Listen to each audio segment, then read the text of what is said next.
नहमदुहु व नसल्ली अला रसूलिहिल करीम अम्मा बाद। सामीन ग्रामी, आज का हमारा मौजू ज़कात से मुतल्लिक़ है कि ज़कात की अहमियत क्या है और ज़कात किन चीज़ों पर लाजिम होती है और ज़कात की बुनियादी शराइत क्या है। तो सबसे पहले हम बात करते हैं ज़कात की अहमियत के बारे में। अगर हम गौर करें कुरान पाक में, तो कुरान पाक में बेशुमार मकामात पे ज़कात का ज़िक्र आया है और कुरान पाक में 32 मकामात वो हैं कि जहाँ नमाज के साथ ही ज़कात का ज़िक्र आया है। इससे हमें ज़कात की अहमियत का पता चलता है। जैसा कि अल्लज़ीना युमिनूना बिल गैब व युकीमूना सलाह व मिम्मा रज़क़नाहुम युनफ़िकून, और इसी तरह वाक़ीमुस्सलाता व आतुज़्ज़काता वरकऊ मार राकिईन। और एक और जगह अल्लाह रब्बुल इज़्ज़त इरशाद फरमाते हैं अल्लज़ीना हुम फ़ी सलातिहिम ख़ाशिऊन वल्लज़ीना हुम अनिल लग़्वी मुअरिज़ून वल्लज़ीना हुम लिज़काति फ़ाइलून। तो इस तरह के 32 मकामात पे नमाज के साथ ज़कात का ज़िक्र आया है और इन 32 मकामात के अलावा और भी काफ़ी सारे मकामात पे अलग भी ज़कात का ज़िक्र आया और ज़कात की फ़र्ज़ियत और अहमियत के बारे में अल्लाह रब्बुल इज़्ज़त ने गुफ्तगू फरमाई है। वैसे अगर इस्लाम के बुनियादी अरकान को देखा जाए तो इस्लाम के बुनियादी अरकान में से एक रुकन जो है वह ज़कात है। नबी करीम सल्लल्लाहु अलैहि वसल्लम की बेशुमार अहादीस ज़कात की अहमियत पर दलालत करती हैं। जैसा कि नबी करीम सल्लल्लाहु अलैहि वसल्लम की एक हदीस मुबारका मशहूर है, अज़्ज़कातु कंतरतुल इस्लाम, कि ज़कात इस्लाम का पुल है। जैसा कि हमने किसी जगह पे जाना हो लेकिन रास्ते में जो है वो नदी, नाला या नहर या दरिया आता हो, तो हमें एक पुल से गुज़र कर उस जगह तक पहुंचना होता है, यानी कि उस जगह तक पहुंचने के लिए पुल की ज़रूरत होती है। तो ऐसे ही नबी करीम सल्लल्लाहु अलैहि वसल्लम ने इरशाद फरमाया कि इस्लाम के हवाले से जो आपकी मंजिल है, जिस मंजिल को आपने मुतय्यन किया है, उस मंजिल तक पहुँचने के लिए आपको पुल की ज़रूरत है और वो पुल ज़कात है। ज़कात के रास्ते से गुज़रे बग़ैर आप जो है वो अपनी मंजिल तक नहीं पहुँच सकते। और अगर हम देखें कि नबी करीम सल्लल्लाहु अलैहि वसल्लम के विसाल के बाद खुलफ़ाए राशिदीन में से सबसे पहले खलीफा हज़रत अबू बकर सिद्दीक़ रज़ी अल्लाह तआला अन्हु ने उन लोगों से जंग की, जिहाद किया जिन लोगों ने ज़कात देने से इनकार कर दिया था। और हत्ता कि हज़रत अबू बकर सिद्दीक़ ने फरमाया कि अगर इन लोगों ने एक रस्सी भी ज़कात देने से इनकार कर दी तो तब भी जो है वो इनसे जिहाद करूँगा, इनसे जंग करूँगा। तो ये तमाम बातें जो है वो हमें ज़कात की अहमियत बतलाती हैं। अब दूसरी बात ये कि ज़कात किन चीज़ों पर लाजिम है। तो बुनियादी तौर पे ज़कात जो है वो माल मवेशी पर लाजिम है, ज़मीन पर ज़कात लाजिम है, और इसी तरह माल तिजारत जो है उस पर ज़कात फ़र्ज़ है, लाजिम है।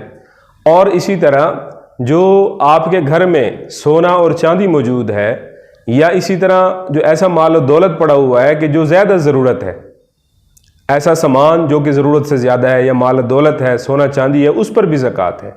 ज़मीन पर ज़कात क्या होगी? ज़मीन पर बज़ात खुद तो ज़कात नहीं है, लेकिन ज़मीन की जो पैदावार है उस पर ज़कात है। और जैसा कि ज़मीनें मुख्तलिफ होती हैं, ऐसे ही ज़मीन की जो पैदावार है वो भी मुख्तलिफ होती है और उस पर ज़कात भी मुख्तलिफ होगी। ज़मीन पर जो ज़कात ऐद होती है उसको हम उशर कहते हैं। अगर बरानी ज़मीन है, ऐसी ज़मीन के जहाँ नहर से या ट्यूबवेल वगैरह से पानी न दिया जाता हो, बल्कि दाना गंद जो है वो डाल दिया जाता हो खेत में, और बारिश के पानी से जो है वो खेती पकती हो, फसल पकती हो, तो वहाँ 10वां हिस्सा जो है वो उशर देना पड़ता है। और ऐसी ज़मीन के जो नहरी है, या ऐसी ज़मीन के जहाँ हम ट्यूबवेल से जिस ज़मीन को सिराब करते हैं, बोरिंग से सिराब करते हैं, या टर्बाइन वगैरह से सिराब करते हैं, यानी कि जहाँ पानी लगाने में, खेत को पानी देने में हमें ज़्यादा मेहनत करनी पड़ती है, अपनी मेहनत सर्फ करना पड़ती है, तो वहाँ उशर कम है, वहाँ 20वां हिस्सा है। बरानी ज़मीन पर 10वां हिस्सा और नहरी ज़मीन पर 20वां हिस्सा। तो ये है ज़मीन की ज़कात, जिसको हम आम तौर पे उशर कहते हैं। और माल मवेशियों पर कितनी ज़कात है? माल मवेशी अगर गाय और भैंस की सूरत में हो तो कम अज़ कम 30 हो तो तब उन पर ज़कात फ़र्ज़ होती है, 30 से कम पर ज़कात नहीं है। जैसे ही उनकी तादाद बढ़ती जाएगी और ज़कात भी बढ़ती जाएगी। इसी तरह अगर ऊँट है, ऊँट कम से कम 5 हो तो उन पर ज़कात फ़र्ज़ है, 5 से कम ऊँटों पर ज़कात नहीं है। जैसे ही ऊँटों की तादाद बढ़ती जाएगी वैसे ही इन पर ज़कात बढ़ती जाएगी। और अगर बकरियाँ हैं, 40 जब बकरियाँ होंगी तो उन पर ज़कात शुरू होगी, और तो जैसे जैसे बकरियों की तादाद बढ़ेगी वैसे ही ज़कात बढ़ना शुरू हो जाएगी। और इसी तरह अगर घोड़ा है किसी के पास, तो घोड़ा अगर एक भी हो तो तब भी उस पर ज़कात लाजिम होती है, ज़कात फ़र्ज़ होती है, एक घोड़े पर 1 दिनार। इसी तरह जो माल तिजारत है, यानी एक शख्स जो है वो कारोबार करता है, बिज़नेस करता है, या उसकी कोई दुकान है, तो उसके बिज़नेस में, कारोबार में जितनी रकम उसने इन्वेस्ट की हुई है या जितने पैसों के इर्द गिर्द उसका कारोबार घूम रहा है, गर्दिश कर रहा है, तो वो अगर कारोबार उसके कारोबार में जितने पैसे हैं, जितनी इन्वेस्ट है, अगर उसकी मालियत 52.5 तोले चांदी की कीमत के बराबर हो जाती है तो फिर उस पर भी ज़कात फ़र्ज़ है। 52.5 तोले चांदी की कीमत आज के दौर में 2021 में जो है वो तकरीबन 50,000 बनती है। गोया कि जिस शख्स का कारोबार जो है वो 50,000 मालियत का हो, उस पर भी ज़कात फ़र्ज़ है।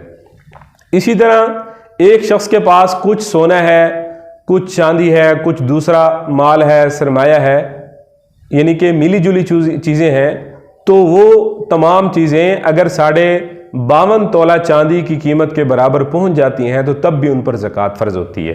यानी कि तमाम, कुछ सोना है, कुछ चांदी, कुछ पैसा, ये तमाम चीज़ें मिलाकर अगर 50,000 रुपये इनकी मालियत बनती है तो तब भी इन पर ज़कात है।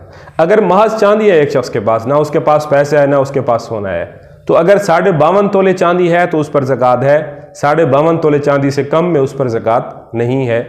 और इसी तरह एक शख्स के पास सोना है, सिर्फ सोना है उसके पास, ना चांदी है, ना उसके पास कोई और माल दौलत है, कुछ भी नहीं है उसके पास, सिर्फ और सिर्फ जो है वो सोना है, तो सोना जब तक 7.5 तोले ना हो जाए तो तब तक उस पर ज़कात फ़र्ज़ नहीं होती।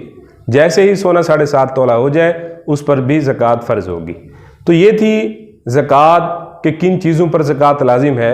अब ये सवाल पैदा होता है कि ज़कात है कितनी, तो इसका जवाब यह है कि ज़कात जो है वो 2.5% है, 40वां हिस्सा, यानी कि 1 लाख में से 2500 आपको ज़कात अदा करनी होगी या 40वां हज़ार आपको ज़कात अदा करनी होगी। अब हम आते हैं इस बात की तरफ कि ज़कात की शराइत क्या है। तो ज़कात की बुनियादी और अहम तरीन शराइत में से सबसे पहली जो शर्त है वो यही है कि ज़कात अदा करने वाला मुसलमान हो, और दूसरे नंबर पे वो आज़ाद हो, तीसरे नंबर पे वो आकिल हो, यानी कि अक्लमंद हो।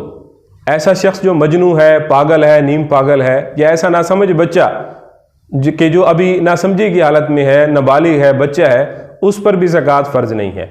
इसी तरह ज़कात की एक अहम शर्त जो है वह बुलूगत है, यानी कि बालिग पर ज़कात फ़र्ज़ है, नाबालिग पर ज़कात फ़र्ज़ नहीं है। और इसी तरह एक अहम तरीन शर्त यह भी है कि हौलान हौल से मुराद होता है कि जो आपके पास माल मौजूद है जिस पर आप ज़कात अदा करना चाह रहे हैं, आप देखें कि उस पर साल गुजरा है या नहीं गुजरा। अगर साल गुजर गया है, वो आपके पास माल मौजूद है, उस माल की मौजूदगी में 1 साल गुजर गया है, तो तब उस पर ज़कात फ़र्ज़ है। अगर 1 साल से कम अरसा हुआ है तो तब उस पर ज़कात फ़र्ज़ नहीं है। अरबी में इसको हौलान हौल कहते हैं, यानी कि साल गुजरना भी शर्त है। लेकिन उशर में साल गुजरना शर्त नहीं है, क्योंकि उशर जो है वो ज़मीन की पैदावार पर होता है। ज़मीन की पैदावार आपको जब भी मिले, आपने गंदम काश्त की, गंदम की पैदावार आपको मिली, आपने जो है वो मकई काश्त की, तिल काश्त किया, या इसी तरह कपास, कमाद वगैरह जो भी आपने काश्त किया, जो कुछ भी आपने काश्त किया, जब भी आप उसको उसकी पैदावार मिले, आप पैदावार उठाएं, तो आपको उशर अदा करना पड़ेगा।